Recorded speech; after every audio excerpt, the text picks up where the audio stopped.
Good afternoon, everyone.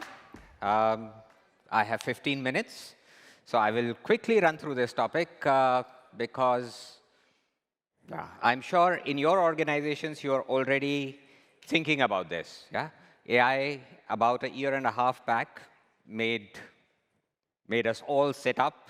6 months back, I'm sure your top management started talking about how to implement it, started asking around for ideas.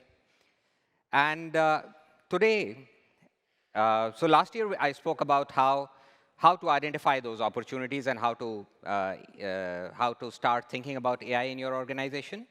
And today I would like to talk about the next step. Yeah, how does it affect your workforce? What should the future of work should look like within the organization, not from outside, but from inside. And within 15 minutes, what I will try to do, I don't want to be too ambitious, so the objective I set for myself is leave you with some kind of a vision of what, I'm not trying to predict, but some broad vision of what the future might look like for the workforce, and what you might need to consider to get there. Yeah? So very quickly, why is this interesting? Because we must always start with prompt engineering our humans. Yeah? We all know this is why we have all the frameworks that we think about. Next, we will very quickly try to see if there is something that we can learn from the past, which might be useful. It can be a very good framework to build our future understanding on. And then we will look at what the vision might look like, how to unlock this, what are the factors, what are the questions that we will need to answer. So to set the context in your minds, we are talking about this because the world seems to be changing really, really fast. Yeah? OpenAI Sora model already 3 months old now. The day after it was the demo videos were available, $800 million of investment was postponed or canceled. Klarna has replaced 700 humans with AI for customer service and claims that customers are happier. It has better customer service and so on. On the other side, so this is from the side of the companies, from the investment, in 1.5-year-old tech, for all practical purposes, 200,000 AI jobs posted in last year. And of course, you can assume that this was not a steady 200,000, a steady rate every month, most of it coming in the second half of the year. And reports like this. McKinsey says 70% of all jobs, it is not tech job, it is not customer service job. They are talking about all jobs, which means CXO jobs. Yeah? And middle management jobs, and line operations jobs, and manufacturing jobs.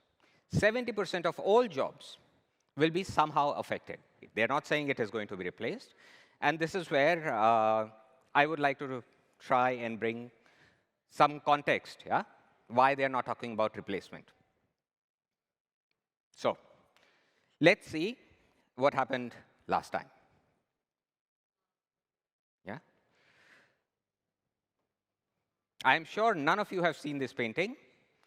Yeah? This is a painting from 1500s of, at that point of time, Prince, later one of the more famous kings of Spain. This portrait was painted to be sent to Mary of England as part of his marriage proposal. Yeah. OK. And apparently, Mary fell in love with this portrait, and they were married. I mean, very nice. This is what happened in 1500s. If you wanted a family portrait, you will sit for a week. If you're lucky, for a month, depending on, and then you pray that you have access to the best painter. Photography was invented in 1822. This side, what you see is all of the development in Western art from 1600 to 1830, more than 200 years. This is from 1860 to 1900, 40 years. This is what happens when technology enables something. I'm citing this as an example. Thanks to that invention, we have artworks like this, this, and this, and many, many more. Yeah? But from a job perspective, what happened? Every village would have a painter. Everybody would need their paintings of their fathers, grandfathers, family, portraits. Not required anymore. Those jobs did disappear.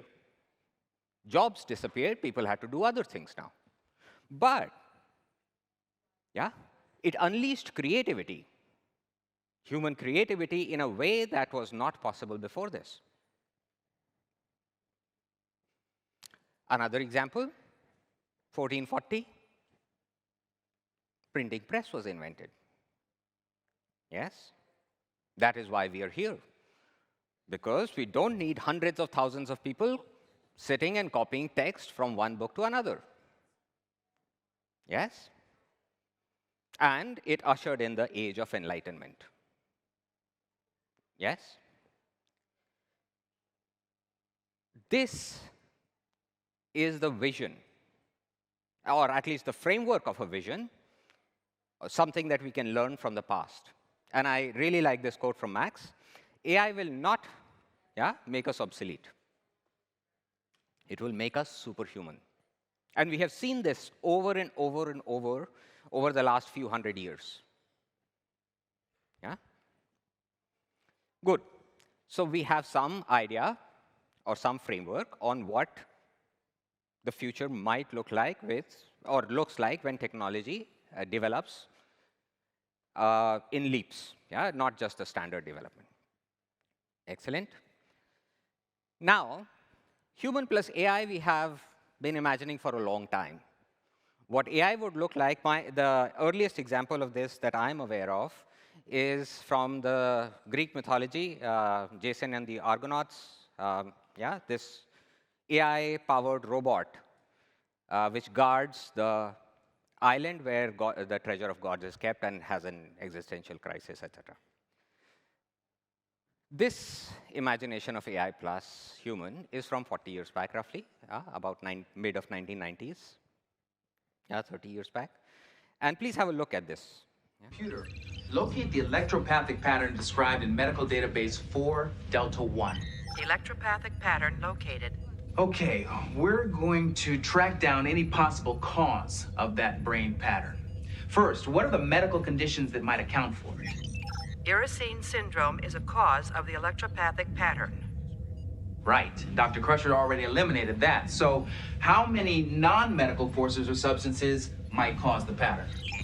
There are 22 non-medical agents. Okay, and how many of those are present on the Enterprise? None are present on the Enterprise. Okay.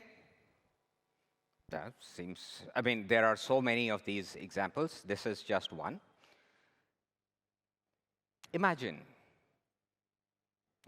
the speed and productivity of that was unlocked. Yeah?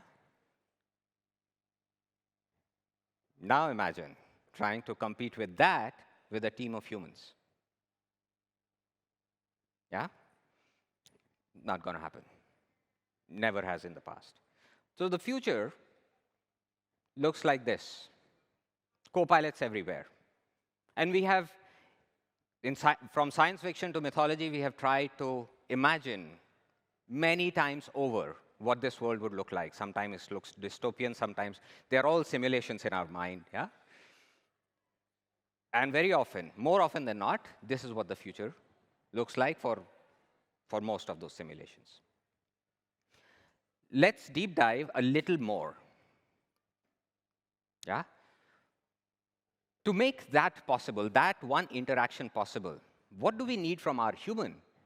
And what do we need from our AI? If the world is all of copilots, yeah? And what does copilot mean? Humans working together with an AI. Sometimes on some tasks, human takes the lead. On some tasks, AI takes the lead, and they work together towards a goal. Together, more powerful and more productive than individually. The human is a domain expert. He's extremely, or she is extremely analytical, yeah? Highly creative. Why I say creative? Problem solving, yeah? Thinking of new potential ideas to solve that problem, which are not linearly following from the last thought. Expert problem solver, clear communicator, yeah? All this prompt engineering, if you had paid attention, how he sets the context, yeah? Informs what has already been done, what is the next step.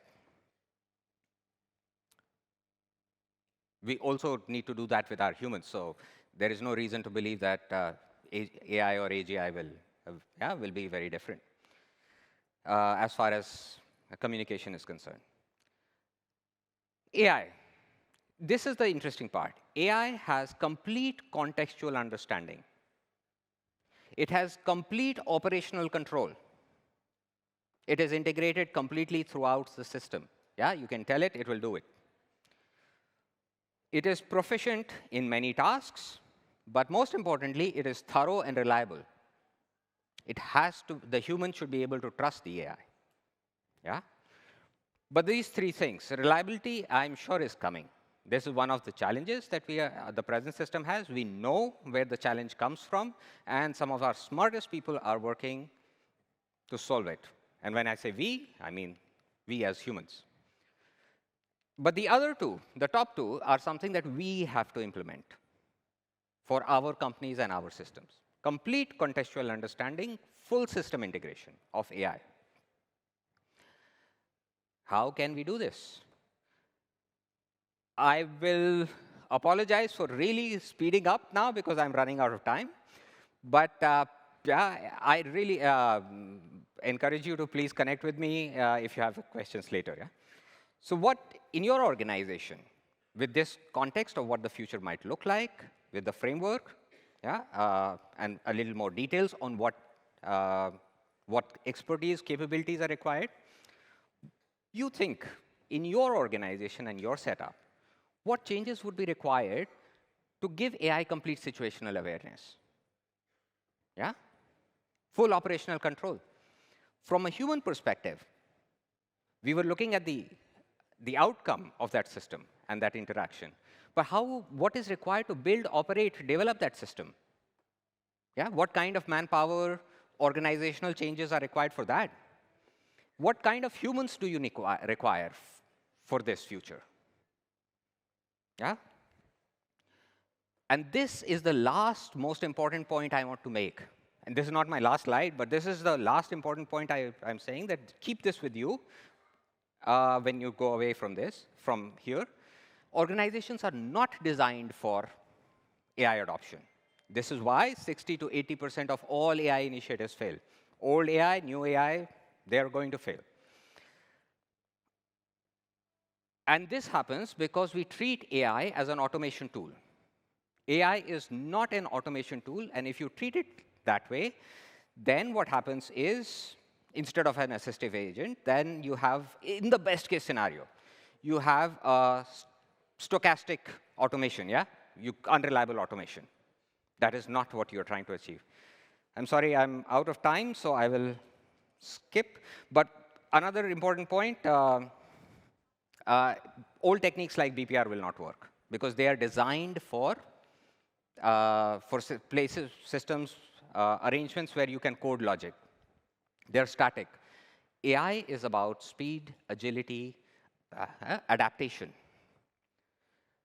And why you need to think about it now is because algorithms are easy. Technology, easy. Changing your people, processes, timeline, retraining your people, that really, really, really is always the biggest challenge in change management. All change must start with people, start with job security, because that is where, you need to address that. Otherwise, you will not be able to get through the initial resistance. I'll skip. I'm sure the slides will be shared with you later. Sorry for this. But if you need to connect on any other point, you have questions, please reach out to me.